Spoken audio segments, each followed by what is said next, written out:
যে কাঠের চেয়ারটা আছে শুরু করে দেন। ঠিক আছে।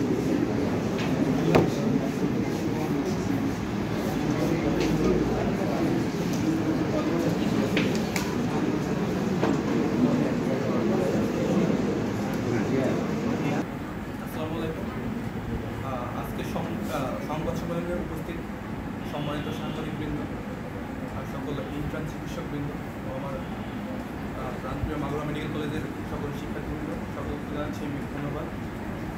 মাগুরা মেডিকেল সহ নতুন স্থাপিত যে 6টি মেডিকেল কলেজ বন্ধের যে ষড়যন্ত্রে চলছে সেটার প্রতিবাদে আজকে আমরা একটা সংবাদ সম্মেলন ডেকেছি। সেখানে আমি উপস্থিত আছি, আমি ডাক্তার বিশ্বজিৎ সরকার, সভাপতি intern doctor society Magura medical college hospital. সেটা উপস্থিত আছেন আমি রহিমুল হোসেন, মাগুরা মেডিকেল কলেজের দ্বিতীয় ব্যাচের শিক্ষার্থী, এবার ফাইনাল প্রফ পরীক্ষার্থী। আমি ডাক্তার দীপ্তদেব, আমি ইন্টার্ন চিকিৎসক Magura medical college. Doctor Malikul নুরের মাহিন, সাধারণ সম্পাদক ইন্টার্ন চিকিৎসক পরিষদ।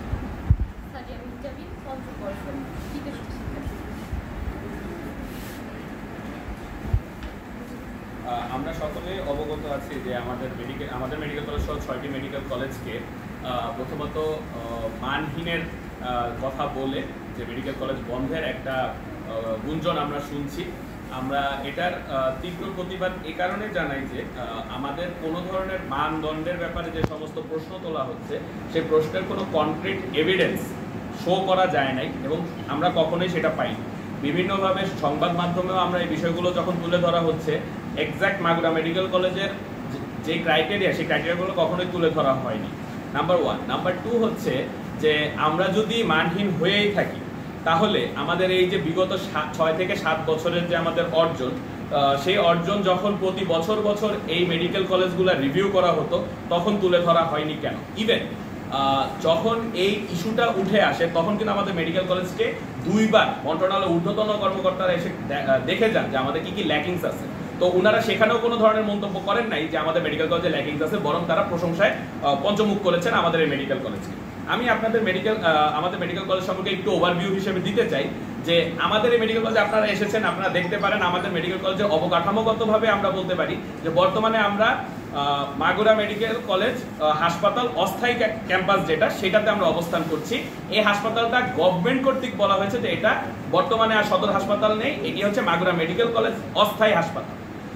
এবং এটা সিভিল সার্জনের সাথে কথা বলায় হয়তোবা আমাদের এখনো সাইনবোর্ড টাঙানো হয়নি, সিভিল সার্জন অত্যন্ত দ্রুততার সাথে এই সাইনবোর্ডটা টাঙিয়ে দিবেন আমাদেরকে বলেছেন। এটা গেল হচ্ছে আমাদের অবকাঠামোগত মেডিকেল কলেজের যে অস্তিত্ব রয়েছে এবং গভর্নমেন্ট কর্তৃক অস্তিত্ব রয়েছে সেটার প্রমাণ। নাম্বার 2 হচ্ছে যে আমাদের যে ছাত্রাবাস, আমরা 2টো সরকারি ছাত্রাবাসে থাকি, আমাদের ছাত্রাবাস 1 এবং ছাত্রাবাস 2, যেটা গভর্নমেন্ট কর্তৃক প্রদত্ত। আমরা কোনো ভাড়া নিয়ে কোনো ইয়েতে থাকি না, ছাত্রাবাসে থাকি না। নাম্বার 3 হচ্ছে যে আমাদের একটা অত্যাধুনিক ছাত্রাবাস আছে ঠিক মেডিকেল কলেজের পাশে, সেটাও মন্ত্রণালয় থেকে, সেটা কিছুদিন আগেই চালু হয়েছে, তার আগে অন্য জায়গায় ছিল। মন্ত্রণালয় এসে সেটা দেখে গেছেন এবং অ্যাপ্রুভ করে গেছেন যে এটাই হবে মাগুরা মেডিকেল কলেজের ছাত্রাবাস। এটা ছিল আমাদের অবকাঠামোগত পারফরমেন্স। বর্তমানে যদি এবার আমি যে ঘটনাটা আসছে শিক্ষক সংকট, সেটার ব্যাপারে যদি বলি, আমাদের মাগুরা মেডিকেল কলেজে বর্তমানে ফার্স্ট ইয়ার থেকে ফাইনাল ইয়ার পর্যন্ত অ্যাপ্রক্সিমেটলি 250 কাছাকাছি স্টুডেন্ট রয়েছে এবং ইন্টার্ন ডক্টর সহ আমরা সেটা 300 কাছাকাছি। 250 কাছাকাছি যে স্টুডেন্ট রয়েছে তাদের বিপরীতে আমাদের টিচার সংখ্যা রয়েছে 39 জন। আমরা যারা অনুপাত করতে পারি, অনুপাত করে দেখতে পারি সেটা সংখ্যা 6.5:1, অর্থাৎ প্রতি 6.5 থেকে 7 জন স্টুডেন্টের জন্য একজন করে শিক্ষক। ঠিক আছে, তো অনুপাতের দিক থেকে আমরা কিন্তু অপ্রতুল নই, কারণ আমরা 10-এর নিচে আমাদের অনুপাত। আমাদের প্রফেসরের পারফরমেন্স যদি বলি, বর্তমানে আমাদের প্রিন্সিপাল স্যার সহ টোটাল 4 জন ফুল প্রফেসর এই মেডিকেল কলেজে কর্মরত রয়েছে। তারা বিভিন্ন ডিপার্টমেন্টের হেড অফ দ্য ডিপার্টমেন্ট রয়েছে। যে সমস্ত ডিপার্টমেন্টে প্রফেসর নাই, সেখানে হেড অফ দ্য ডিপার্টমেন্ট সকলে অ্যাসোসিয়েট প্রফেসর রয়েছে। অর্থাৎ আমাদের মেডিকেল কলেজের শিক্ষক সংখ্যা অপ্রতুল, এটা আমি মানি। সেটা শুধুমাত্র যে মাগুরা মেডিকেল কলেজে বা 6 মেডিকেল কলেজে তা না। আমার কাছে এই যে দৈনিক সমকালের একটা রিপোর্ট রয়েছে, সেই রিপোর্টের কোট অংশ করে আমি বলতে চাই যে ভয়াবহ শিক্ষক সংকট শেরে বাংলা মেডিকেলে, বরিশালের শেরেবাংলা মেডিকেল কলেজে 343টি শিক্ষক পদের বিপরীতে 206টি ফাঁকা আছে। তাহলে এবার আপনারা বলুন, শিক্ষক সংকট কি শুধুমাত্র 6 মেডিকেল কলেজে বা আমাদের নবাগত মেডিকেল কলেজে? এবার আসি, সেখানে আরো বলা হয়েছে এরপর সংকট রয়েছে সিলেট ওসমানী মেডিকেল কলেজে 354 পদের বিপরীতে খালি রয়েছে 172টি পদ। সবচেয়ে কম সংখ্যক, একটু মনোযোগ দিয়ে শুনুন, সবচেয়ে কম সংখ্যক হচ্ছে মুগদা মেডিকেল কলেজ, 117 জন শিক্ষক, পদের খালি মাত্র 23টি। মুগদা মেডিকেল কলেজ স্থাপন করা হয়েছে 2019 সালে, 2017 সালে, অর্থাৎ আমাদের 1 বছর আগে। সেই মুগদা মেডিকেল কলেজ আজকে ভালো অবস্থানে আছে, অথচ বিভাগীয় যে মেডিকেল কলেজগুলো রয়েছে বরিশাল এবং সিলেট ওসমানী তারা ভালো অবস্থানে নেই। এবার আপনাদের কাছে আমার প্রশ্ন রইল, যে মেডিকেল কলেজের আয়ুষ্কাল 6 থেকে 7 বছর বা 8 বছর, সেই মেডিকেল কলেজ এতটা ত্বরান্বিত হইতে পারছে, আর যে মেডিকেল কলেজ এত পুরাতন তারা ত্বরান্বিত হতে পারে, তাহলে দিন শেষে মানসম্মতটা রক্ষা করতে ব্যর্থ হইল কারা? নবাগতরা না পুরাতনরা? অর্থাৎ এখানে যে মানহীন, শিক্ষক সংকট, এই কথাগুলো বলা হইতেছে, এই কথাগুলো সম্পূর্ণরূপে ভিত্তিহীন।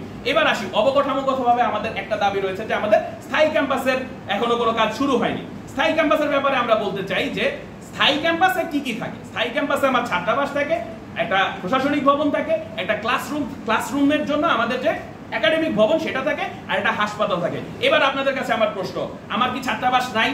অবশ্যই আছে। আমার কি একটা হাসপাতাল নাই? সদর হাসপাতাল অবশ্যই আছে। আমার কি ক্লাসরুম নাই? আপনারা আসছেন, আপনারা দেখে যাইতে পারেন ক্লাসরুম আছে কি নাই। আমাদের কি লাইব্রেরি নাই? কি আছে না আছে সেটা সাংবাদিকদের উপরে তুলে ধরলাম, এবং আপনাদের কাছে রিপোর্ট আছে। আমাদের আপনারা কিন্তু এই মেডিকেল কলেজ আজকে প্রথম না, সাংবাদিক ভাইরা এর আগেও আমাদের মেডিকেল কলেজে এসেছেন এবং দেখে গেছেন যে এইখানে আমি একদম রিপোর্টই তুলে ধরছি যে দৈনিক প্রথম আলোতে রিপোর্ট পর্যন্ত এসেছে এই মেডিকেল কলেজে লাইব্রেরি সহ সকল ধরনের ফ্যাসিলিটিস বিদ্যমান। তবে হ্যাঁ, আমাদের একটা জিনিসই নাই, সেটা হচ্ছে স্থায়ী ক্যাম্পাস নাই। তো স্থায়ী ক্যাম্পাস যে সমস্ত মেডিকেল কলেজ আছে সেই সমস্ত মেডিকেল কলেজে আমাদের মার্জ করে দেওয়ার কথা বলা হয়। এবার আমি একটু তুলে ধরি, স্থায়ী ক্যাম্পাস আছে এমন মেডিকেল কলেজ আমাদের আশপাশে মেডিকেল কলেজে খুঁজে দেখেন, তাদের স্থায়ী ক্যাম্পাস বলতে একাডেমিক ভবন চালু আছে, আর শুধুমাত্র চালু আছে কি ছাত্রাবাস। তাদের হাসপাতাল এখনো অনেক মেডিকেলে চালু হয় নাই। তো আমার প্রশ্ন হইলো, আমারও হাসপাতাল নাই, তাদেরও হাসপাতাল নাই, আমাকে জাস্ট হাসপাতালের জন্য আরেক মেডিকেলে নিয়ে যাওয়া হলো, তাহলে কি আমার মান উন্নত হইলো কি হইলো না? তারপর শিক্ষক সংকটের কথা যখন বলা হইলো, ধরেন একটা প্রতি মেডিকেল কলেজে সংকট আছে, আমি দেখাই দিলাম। তাহলে যে মেডিকেল কলেজে 50 জন শিক্ষকের বিপরীতে 500 জন শিক্ষার্থী ছিল, আমার এই 300 জন শিক্ষার্থী যদি ওইখানে চলে যায়, স্যাচুরেশন কি শিক্ষক শিক্ষার্থী বেড়ে গেল না? তাহলে কি আমার মান উন্নয়ন হইলো? তাহলে ওই মেডিকেলও ক্ষতিগ্রস্ত হচ্ছে, আমরাও ক্ষতিগ্রস্ত হচ্ছি। শুধু শুধু আমাদের মেডিকেলকে মানহীন তকমা কেন দেওয়া হচ্ছে? এবার আসি, মানহীন কি? স্টুডেন্ট মানহীন। এবার স্টুডেন্টের কথায় আসি, মেডিকেল অ্যাডমিশন পরীক্ষা কতটা প্রতিযোগিতাপূর্ণ এটা আপনারা সবাই জানেন, দেশবাসী সবাই জানে। 1 মার্ক 2 মার্ক হাফ মার্কের জন্য আমরা এক মেডিকেল কলেজে অ্যালটমেন্ট পাইছি। দ্যাট মিন্স আমাদের মান কিন্তু একদমই মানে 19-20 ফারাক না, সেটা সবাই আমরা স্বীকার করি। তারপর আমরা যে প্রতি বছর আমাদের প্রফেশনাল পরীক্ষা বা বৃত্তিমূলক পরীক্ষায় পাশ করে আসি, সেখানে আমাদের মৌখিক পরীক্ষা, লিখিত পরীক্ষা, ব্যবহারিক পরীক্ষায় পাশ করতে হয়। এই পরীক্ষকরা কারা থাকে জানেন? আমাদের ঘরের টিচাররা না, ওই অন্যান্য মেডিকেল কলেজ, সেটা আমি কোট করে বলতে, ঢাকা মেডিকেল থেকে শুরু করে ফরিদপুর মেডিকেল, যশোর মেডিকেল, কুষ্টিয়া, সলিমুল্লাহ, রাজশাহী, সবার থেকে আসতেছে সব টিচাররা। সেই টিচাররা এসে আমাদেরকে যাচাই করতেছেন, তারপর আমাদেরকে পাস ফেলের মাধ্যমে সামনের দিকে উন্নীত করতেছেন। সো আমাদের স্টুডেন্টদের মান নিয়ে যদি প্রশ্ন করতে হয়, তাহলে সেই শিক্ষকদেরকে প্রশ্ন করতে হবে যারা এসে আমাদেরকে পাস করে দিয়ে গেছে। অর্থাৎ একটা ঢাকা মেডিকেলের যেই সিলেবাসে যেই ভাবে পরীক্ষা হয়, আমাদেরও সেভাবেই পরীক্ষা হচ্ছে। আমরা কোনো প্রকার ছাড় ছুট এখানে পাচ্ছি না। সুতরাং স্টুডেন্টদের মানহীনতার প্রশ্ন আসা যায় না। এবং প্রফের রেজাল্টের যদি আমরা কথা বলি, রাজশাহী মেডিকেল বিশ্ববিদ্যালয়ের আন্ডারে আমরা প্রফেশনাল পরীক্ষায় 3 দিনবার প্রথম স্থান অধিকার করেছি। আপনাদের সামনে সেই রিপোর্টটা রয়েছে, এবং আমরা রাজশাহী মেডিকেল থেকে এটা কিন্তু অফিসিয়ালি রিপোর্টটা এনেছি। অর্থাৎ রাজশাহী মেডিকেল ইউনিভার্সিটিতে কি শুধু মাগুরা মেডিকেল তা কিন্তু না, রাজশাহী মেডিকেল থেকে শুরু করে রংপুর মেডিকেল সহ আরো অন্যান্য সকল মেডিকেল কলেজ বিদ্যমান রয়েছে।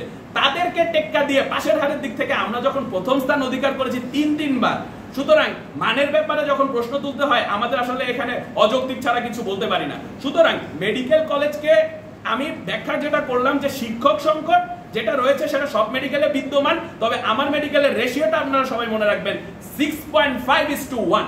সুতরাং এটাকে যদি আপনি সংকট বলেন, তাহলে শুধু মাগুরা মেডিকেল না, বরং বাংলাদেশের সবগুলা মেডিকেলই এই সংকটের আওতায় আসবে। দ্বিতীয় কথা, মানহীনতার কথা আমি ক্লিয়ারলি বলেছি যে আমাদের মেডিকেলের প্রফের রেজাল্ট এবং এটা কারা পরীক্ষা নেন তাদেরকে আমি উল্লেখ করেছি। সুতরাং মান নিয়ে প্রশ্ন করার আগে আমার রেজাল্টকে ভুল ধরতে হবে। তৃতীয় যে বিষয়টা আমি বলি, এই মাগুরা মেডিকেল কলেজ সম্প্রতি কিন্তু আন্তর্জাতিকভাবে স্বীকৃতি লাভ করেছে আমাদের ওয়ার্ল্ড ডাইরেক্টরেটে, আপনাদের কাছে সেই নথিপত্র অলরেডি আমরা পাঠিয়ে দিয়েছি। সুতরাং আন্তর্জাতিকভাবে স্বীকৃতিপ্রাপ্ত একটা মেডিকেল কলেজ, বিএমডিসি অনুমোদিত একটা সরকারি মেডিকেল কলেজকে মানহীন তকমা দেওয়াটা কতটুকু যুক্তিসঙ্গত এটা আমি জনগণের কাছে তুলে ধরতে চাই। এবং স্বাস্থ্য মন্ত্রণালয়ে যে আমাদেরকে নিয়ে যে ধরনের আলোচনা চলছে এটা আমাদের জন্য অত্যন্ত অবমাননাকর। কারণ স্থায়ী ক্যাম্পাসের জন্য জায়গা দিবে হচ্ছে আমাদের মাগুরা স্থানীয় যারা জনগণ আছে তারা জায়গা দিয়েছেন, সেখানে কাজ শুরু হতে পারে নাই। এই কারণে কি আমরা মানহীন হয়ে গেলাম? আমাদের লেখাপড়াকে কি আপনারা মানে এভাবে মানহীনতার ট্যাগ দিয়ে মানে আমাদেরকে আলাদা করে দিচ্ছেন? এটা কোন ধরনের বৈষম্য? যদি ক্যাম্পাসের কথাই বলতে হয়, আপনারা খোঁজ নিয়ে দেখুন তো ফরিদপুর মেডিকেল কলেজে কত বছর পরে স্থায়ী ক্যাম্পাস স্থাপন হয়েছে? 27 বছর পরে। তাহলে 7 বছর পরে কেন আমার মেডিকেলকে প্রেসার দেওয়া হচ্ছে যে তোমার মেডিকেলে ক্যাম্পাস নাই? এবং আপনারা চিন্তা করেন যে মেডিকেলে ক্যাম্পাস বলতে আপনারা কি বুঝেন? যে একটা বড় জায়গা থাকবে, সেটার ভিতরে সব ফ্যাসিলিটিস থাকবে, রাইট? হাসপাতাল চালু হয় না, সেটাতে আপনি ক্যাম্পাস কিভাবে বলেন? বিভিন্ন মেডিকেল কলেজে হাসপাতাল চালু হয় না। গাজীপুরের কথা যদি বলি, গাজীপুরে হচ্ছে আপনার একটা বিল্ডিং করা হয়েছে এবং সেখানে বলা হচ্ছে যে তাদের কাজ চলমান। দ্যাট মিন্স আমাদের চাইতে যারা আগে পুরাতন মেডিকেল তাদেরই তো এখনো কাজ সম্পূর্ণভাবে কমপ্লিট না। তাইলে তারা ব্যর্থ বেশি নাকি আমরা যারা মাত্র নবাগত 6 থেকে 7 বছর হয়েছে আমরা ব্যর্থ হইলাম? আর এটা দায়ভারকে আমরা কেন নিব? বা আমাদের স্টুডেন্টদের সম্মানের উপর দিয়ে আপনারা খেলবেন, এটা কি আমরা মেনে নিব? আমাদেরকে মানহীন স্টুডেন্ট বলবেন, মানহীন আমরা পড়াশোনা করি, এটা বলে আমার মেডিকেল বন্ধ করে দেবেন, এই দায়ভার আমি নিব না। আপনি স্থায়ী ক্যাম্প আর সরকার স্থায়ী ক্যাম্পাস গঠন করতে পারে নাই, এই দায়ভার সরকারকে এটার সমাধান করতে হবে। আমাদের দাবি হচ্ছে মাগুরা মেডিকেল কলেজের স্থায়ী ক্যাম্পাসের ব্যাপারে দ্রুত সংকট নিরসন চাই। আমরা ক্যাম্পাস রয়েছে সেটার কার্যক্রম দ্রুত স্টার্ট করতে চাই এবং মেডিকেল কলেজ বন্ধের ব্যাপারে যে ধরনের গুঞ্জন এবং ষড়যন্ত্র চলতেছে, এই সব ধরনের ষড়যন্ত্রের আমরা অবশেষ চাই যে আমরা আমাদের মেডিকেল কলেজ এখানেই থাকবে, এখান থেকে পরিচালনা, আমাদেরকে স্থায়ী ক্যাম্পাস দিতে হবে। অন্যথায় মাগুরা মেডিকেল কলেজ এটা মেনে নিবে না এবং আমরা জানি মাগুরা বাসীও এই অন্যায় কখনোই মেনে নিবে।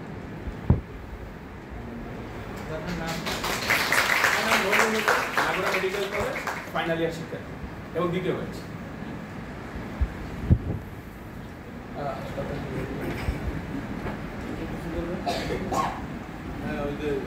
এখন কে বলবে?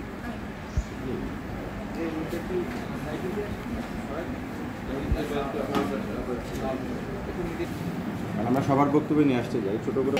আমি doctor Maliha Mourin Mahin, intern doctor, Magura medical college hospital. আমার পূর্ববর্তী বক্তা মাগুরা মেডিকেল কলেজ নিয়ে কিছু কথা বলেছে। আমি যেহেতু ইন্টার্ন ডক্টর, আমি হাসপাতাল নিয়ে কথা বলব। বর্তমানে কি কথা উঠছে যে ঠিক আছে মাগুরা মেডিকেল কলেজ পাশের হারের দিক দিয়ে বা পড়াশোনার দিক দিয়ে উপরের দিকে আছে, আমরা মেনে নিয়েছি, কিন্তু পড়াশোনার সাথে ক্লিনিক্যাল নলেজের অনেক তফাৎ। বর্তমানে এই কথাটা খুব উঠতেছে, তো সেটা আমি একটু স্পেসিফিক করতে চাই। ক্লিনিক্যাল নলেজের তফাৎ পড়াশোনার সাথে কতটা? আমরা পড়াশোনায় যেটা শুনি সেটা আমরা ক্লিনিক্যালি দেখি, পড়াশোনা যেটা আমরা শিখি সেটা আমরা ক্লিনিক্যালি দেখি। এখন ক্লিনিক্যালটা আমাদের কখন ভালো হবে? যখন আমাদের একটা হাসপাতাল থাকবে, সেই হাসপাতালে রোগী থাকবে, আমাদের শেখানোর জন্য আমাদের ডাক্তাররা থাকবে, আমাদের টিচাররা থাকবে এবং আমরা থাকবো। তখন আমাদের একটা হাসপাতাল আছে, যদিও এটা মাগুরা মেডিকেল কলেজ হাসপাতালের এখনো ব্যানার উঠেনি, সাইনবোর্ড ওঠেনি, কিন্তু তারপরও এটাকে অস্থায়ী মাগুরা মেডিকেল কলেজ হাসপাতাল ঘোষণা করা হয়েছে। আমাদের একটা হাসপাতাল আছে, তারপরে আমাদের রোগী আছে, আমাদের পর্যাপ্ত পরিমাণে রোগী আছে। এখানে মেডিসিন না বলেন, পেডিয়াট্রিক্স বলেন, গাইনি বলেন, সার্জারি বলেন, অর্থোপেডিক্স বলেন, সম্পূর্ণ ওয়ার্ডটা আপনারা দেখবেন বেডে পর্যন্ত রোগী আছে, ইভেন ফ্লোরে রোগী আছে, বারান্দায় রোগী আছে। সো আপনার রোগীর কোনো অভাবে নেই। এখন বলতে পারেন যে রোগী আছে, রোগীর ভ্যারাইটি কেমন? আমি বলবো আমাকে যদি কোনো রোগী দেয়া হয়, আমার হাসপাতাল না অন্য কোনো হাসপাতালের কোনো রোগী দেয়া হয়, আমি বলবো যে আমার এই অ্যাবিলিটি আছে যে আমি সেই রোগীটার ট্রিটমেন্ট করতে পারি। এমন কোনো রোগী নেই যে আমাদের হাসপাতালে আসে না, এমন কোনো ভ্যারাইটির রোগী নেই যারা আমাদের হাসপাতালে আসে না। ঠিক আছে, আমাদের শিক্ষার জন্য নেক্সট কি দরকার? আমাদের শিক্ষক দরকার, আমাদের ডাক্তার দরকার, আমাদের প্রত্যেকটা ওয়ার্ডে কনসালটেন্ট আছে, আমাদের মেডিকেল কলেজে যে শিক্ষকরা আছেন, যে প্রফেসররা আছেন, অ্যাসিস্ট্যান্ট প্রফেসর বলেন, অ্যাসোসিয়েট প্রফেসর বলেন, প্রত্যেকে আমাদের ওয়ার্ডে সাপোর্ট দিচ্ছে। এবং তার সাথে আছে আমরা ইন্টার্ন ডক্টর। আমাদেরকে যেহেতু আমাদের মেডিকেল কলেজ স্থায়ী ক্যাম্পাস নেই, মেডিকেল কলেজ হাসপাতাল নেই, আমাদের একটা গরজ আছে যে আমরা অন্যান্য মেডিকেলের থেকে কিভাবে ভালো করতে পারি, এবং সেটা আমরা আপনাদের রেজাল্ট দিয়ে দেখিয়ে এসেছি। এখন আমাদের পালা ক্লিনিক্যাল দিয়ে দেখানোর। আমাদের সামনে এফসিপিএস পরীক্ষা দিতে হবে, আমাদের সামনে আরো 5 বছরের পরীক্ষা দিতে হবে। এরকম না যে এখান থেকে পাশ করে আমরা বাসায় বসে থাকবো, এখান থেকে না শিখতে পারলে আমাদের কোনো সমস্যা হবে না, এরকম কিছুই না। আমাদের মধ্যে সেই শেখার আমরা আমাদের শিক্ষকদেরকে বলি, আমাদের যারা যারা আছে আমাদের সাপোর্টে, আমরা তাদেরকে বলি এবং তারাও আমাদের প্রতি অতি আগ্রহী। সো আমাদের শেখার কোনো আগ্রহের কমতি নাই, স্যারদের শেখানোর কোনো আগ্রহের কমতি নাই, আমাদের হাসপাতালের রোগীর কমতি নাই, ইভেন আমাদের হাসপাতালেরও কমতি নাই। তাহলে আমরা কোন দিক থেকে কম আছি আপনারা বলেন? আপনারা কেন আমাদের ক্লিনিক্যাল নলেজকে মানহীন বলে প্রশ্ন তুলছেন? Thank you. এখন কে বল? আপনি কি বিষয় বলছেন?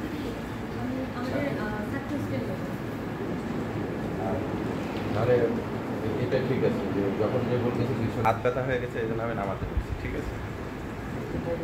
এখন একটু কষ্ট করে পিছনে ধরবেন। হ্যাঁ,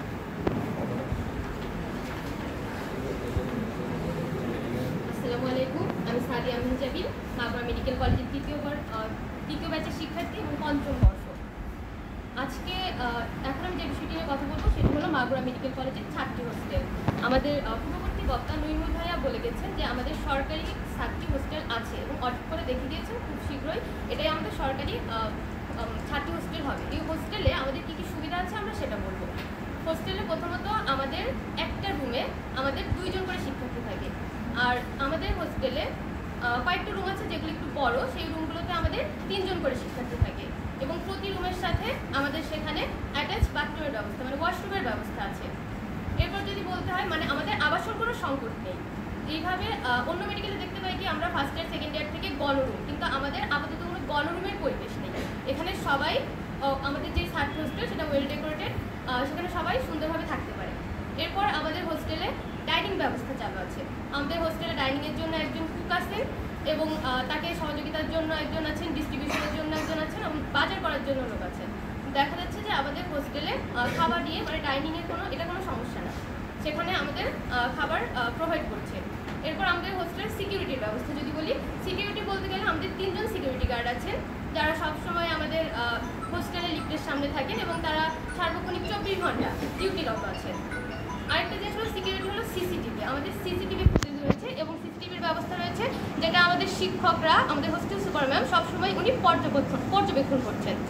আমাদের ছাত্র হোস্টেলে কোনো ধরনের সমস্যা নাই। তাহলে আমরা অন্য মেডিকেলের ক্ষেত্রে দেখতে পাই প্রথম বর্ষ থেকেই তারা গণরুমে থাকছে, তাদের আরও বিভিন্ন ধরনের সমস্যা, যে সমস্যাগুলো আমাদের মেডিকেলে নাই। তাহলে কেন বারবার আমাদের মেডিকেলকে মানহীন তকমা দেওয়া হচ্ছে? এটা আসলে আমাদের প্রশ্ন। ধন্যবাদ। মাগুরা মেডিকেল কলেজের মাগুরা মেডিকেল কলেজের যে ব্যাপারটা এখন আমাদের সামনে দাঁড়াচ্ছে যে প্রথমত শিক্ষক সংকট আমি আমার পরবর্তী বক্তব্য বলেছি এবং এখনও বলতেছি যে শিক্ষক সংকট সব মেডিকেল কলেজেই আছে। আমি দৈনিক সমকাল যে রয়েছে সেটার রেফারেন্সেই বলছি যে এখানে বলা আছে যে স্বাস্থ্য অধিদপ্তরের MIS তথ্য বলছে সারা দেশে সরকারি মেডিকেল কলেজ রয়েছে 37টি। এখানে শিক্ষকদের পদ আছে 6446টি। বর্তমানে 3700 শিক্ষক দিয়ে চলছে মেডিকেল কলেজের শিক্ষা কার্যক্রম। এই যে একটা শিক্ষক শিক্ষার্থী ভ্যাকিউমটা কেন হয়েছে সেটার অ্যান্সারও এখানেই আছে যে সব মেডিকেল কলেজের 43% শিক্ষক সংকট রয়েছে। অন্যদিকে যোগ্য 7500 শিক্ষকের পদোন্নতি এখনো আটকে রয়েছে। মন্ত্রণালয় গত 4-5 বছর ধরে এদের ঘোরাচ্ছে। অন্তর্বর্তী সরকার আসার পরও একাধিকবার বৈঠক করে কোনো সমাধান নেই। অর্থাৎ শিক্ষক আমাদের পাইপলাইনে আছে, তাদেরকে যোগ্য পদোন্নতি না দেওয়ার কারণে আমাদের শিক্ষক সংকট। এবং দ্বিতীয় কথা হচ্ছে বারবার একটা কথা বলা হয় যে দেশে এত প্রচুর ডাক্তার তৈরি হচ্ছে, আমরা পরবর্তীতে কর্মসংস্থান দিব কি করে? আমার কথা হলো মেডিকেল কলেজ যদি বন্ধ করে দেন, 6টা মেডিকেল কলেজের যে অ্যাসোসিয়েট প্রফেসর এই সমস্ত পদ যে খালি হচ্ছে, লেকচারার পদ খালি হচ্ছে, রেজিস্ট্রার পদ খালি হচ্ছে, তাহলে কি হাসপাতালের যে মানে ডাক্তারদের পদ খালি হচ্ছে, তাহলে সেখানে কি আপনার কর্মসংস্থান সুযোগটা আরো শ্রিঙ্ক হয়ে গেল না? তাহলে মেডিকেল কলেজ বন্ধ করাটা কি রেজাল্ট? আপনি তো মেডিকেল কলেজ বন্ধ করে আমার ছাত্রত্ব কেড়ে নিচ্ছেন না। আমি তো ছাত্র হিসেবে ঠিকই অন্য মেডিকেল কলেজে যাচ্ছি, অর্থাৎ আমার স্টুডেন্ট রেশিও ঠিকই আছে, কিন্তু আমার পদ আপনি কমাই দিচ্ছেন, আমার চাকরি ক্ষেত্র কমাই দিচ্ছেন। তাহলে আপনি ডাক্তারদের স্যাচুরেশন কমাচ্ছেন কি করে? হাস্যকর ছাড়া এটা আর কিছুই নয়। দ্বিতীয় কথা হচ্ছে আমাদের যে মানহীনের ব্যাপারে, সেটা হচ্ছে যে ঢাকা মেডিকেল থেকে শুরু করে চাঁদপুর মেডিকেল পর্যন্ত বা সুনামগঞ্জ মেডিকেল পর্যন্ত সব মেডিকেল কলেজের যেই ক্রাইটেরিয়ায় প্রফ পরীক্ষা দেওয়া হয় আমরা সেই ক্রাইটেরিয়ায় প্রফ পরীক্ষা দিয়ে মেধার সাথে উত্তীর্ণ হয়েছি। ক্লিনিক্যালের ব্যাপারটা আপু বলেছেন, ক্লিনিক্যালের ব্যাপারে ফাইনাল ইয়ারের যারা পরীক্ষার্থী রয়েছেন আমাদের ইন্টার্ন ভাইরা কিন্তু ফাইনাল প্রফ করে তারপর পাস করে তারপর আসছেন, তো ফাইনাল প্রফেও তো আমার বাইরে থেকে ইয়ারা আসছেন, কি বলে এক্সটার্নাল আসছেন, তাহলে ওনারা কি আমার ক্লিনিক্যাল দক্ষতা না দেখেই কি আমাকে পাস করে দিয়েছেন? ইনশাআল্লাহ সামনের বছরে আমি ফাইনাল পরীক্ষা দিব, তো আমার দক্ষতা কি চেক না করে কি আমাকে পাস করে দিবেন? এই প্রশ্নটা আমি জনগণের কাছে করতে চাই যে আমার শিক্ষা জীবনকে মানহীন বলার কথা আপনার রাইট নাই, আপনি এসে দেখে যান তারপর। এবং মিনিস্ট্রির কাছে আমার একটা অনুরোধ থাকবে যে সরকারি মেডিকেল কলেজের মান উন্নয়ন করার দায় দায়িত্ব তাদের, সো নিজেদের দায় দায়িত্বের গাফিলতির কথা আমাকে মানহীন বলে ঢেকে দেওয়া, এটা মাগুরা জেলার মানুষও মানবে না এবং মাগুরা মেডিকেল স্টুডেন্টরাও মানবে না। মাগুরা মেডিকেল কলেজের উন্নয়ন আপনাকেই করতে হবে, আপনিই করবেন। যদি না করতে পারেন সেটা আপনার ব্যর্থতা, সেই ব্যর্থতা কখনো স্টুডেন্টদের শিক্ষার মান নিয়ে আপনি তুলতে পারেন না। আর অবকাঠামোগত দিক থেকে মাগুরা মেডিকেল অন্যান্য মেডিকেলের চাইতে, অন্যান্য 6টি মেডিকেলের চাইতে ভালো অবস্থানে আছে। এই ব্যাপারটা আপনারা সাংবাদিকরা স্বাধীনভাবে জার্নালিজম করে তারপর নিজেরাই বলেছেন, কারণ এইখানে কোন জিনিসটা নাই, স্থায়ী সমাধান নাই, অস্থায়ী সমাধান হিসেবে আমাদের কোন জিনিসটা দেয় না। এবার আপনি একটু খোঁজ নিয়ে দেখেন তো বড় বড় মেডিকেল যাদের বলা হয় তারা তাদের 6-7 বছরের জীবনকালে কি অবস্থায় ছিল। আমি নিজেই বলি আমার টিচাররা কিন্তু সবাই মাগুরা মেডিকেল থেকে পাস করেন না, তারা বড় বড় মেডিকেল থেকে পাস করেছে। তারা নিজেরা বলতেছেন যে আমরা কার্ডবোর্ডের রুমে থাকতাম। এখানে স্টুডেন্ট সবাই আছে, আমি চ্যালেঞ্জ করে বলতে পারি কার্ডবোর্ডের রুমে কে ছিল একজনের জিজ্ঞেস করে। তার মানে 6-7 বছরের মাগুরা মেডিকেল কলেজে র্যাপিড গতিতে আগাচ্ছে, এই গতিটাকে থামানো একটা ষড়যন্ত্র ছাড়া কিছুই মনে করতেছি না আমরা। এই র্যাপিড গতিতে যদি আগায় আমরা নিশ্চিত করে বলতে পারি যে আগামী 3 থেকে 4 বছরের মধ্যে বড় মেডিকেলকে টেক্কা দিব। টেক্কা কি দেয়নি? মুক্তা মেডিকেল কি টেক্কা দিচ্ছে না আজকে? মুক্তা মেডিকেল যদি আজকে ওসমানীকে এবং শেরে বাংলাকে টেক্কা দিতে পারে শিক্ষক সংগঠনের দিক থেকে, মাগুরা মেডিকেল কেন দিতে পারবে না? অবশ্যই দিতে পারবে। এই অপার সম্ভাবনাকে নষ্ট করার একটা ষড়যন্ত্র চলছে, সেই ষড়যন্ত্রটাকে বন্ধ করতে হবে। আমি স্বাস্থ্য মন্ত্রণালয়ের কাছে আমাদের শিক্ষার্থী এবং মাগুরাবাসীর পক্ষ থেকে এই মেসেজটা ক্লিয়ার করতে চাই। মাগুরা মেডিকেল কলেজ এখানে স্থাপন করা হয়েছে মাগুরাবাসীর উন্নয়ন এবং মেডিকেল কলেজের শিক্ষার্থীদের মান উন্নয়নের কারণে। আপনি আমার মেডিকেল কলেজে আসুন, সংস্কারের সুযোগগুলো দেখে যান, সংস্কার করুন, মেডিকেল কলেজকে পূর্ণাঙ্গতার রূপ দিন। আদারওয়াইজ এই মেডিকেল কলেজকে বন্ধ করে দিবেন, এই ধরনের কোনো ধরনের কথা মাগুরা মেডিকেল কলেজ বা মাগুরাবাসী কেউ বরদাস্ত করবে না। অতএব আমি এই বলে আমার বক্তব্য শেষ করছি। বর্তমানে আমাদের সংবাদ সম্মেলন শেষ করার ক্ষেত্রে আমি আমার সভাপতির কাছে অনুরোধ জানাচ্ছি।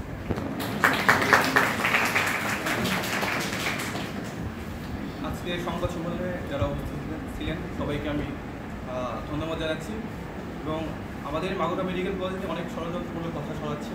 আপনারা যারা সাংবাদিক ভাইরা আছেন আপনাদের কাছে আমাদের বিশেষ অনুরোধ থাকবে যারা আপনারা সঠিক নিউজটা সবাইকে জানাবেন, যেন মানুষের মধ্যে একটা ভুল ধারণা সৃষ্টি না হয়। ধন্যবাদ সবাইকে। আমি আজকের সংবাদ সম্মেলন এখানেই সমাপ্তি ঘোষণা করছি।